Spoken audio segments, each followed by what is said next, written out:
Grain Feed and Milling Magazine Weekly News Review, powered by Grain Tech Bangladesh 2023.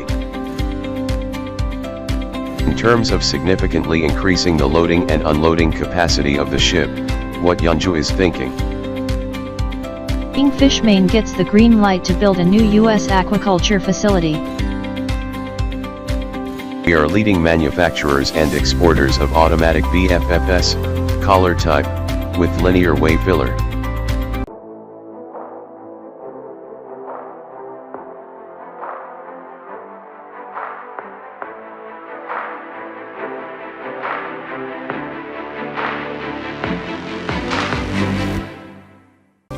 Lamjur Auto Rice Mill started production with technology and machinery supplied by Icone International. Rice exporters are hoping to cash in on customs duty waivers from Azerbaijan. In the Brahmanbaria district there has been a good yield of Ropa Aman paddy this season. The duty-free rice import period was extended by 3 months.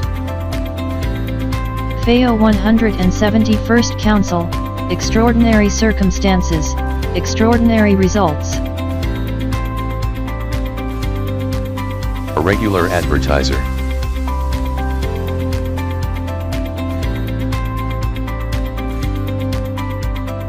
Grain Tech Bangladesh 2023, exclusive media partner Grain Feed and Milling Magazine. Thanks for watching.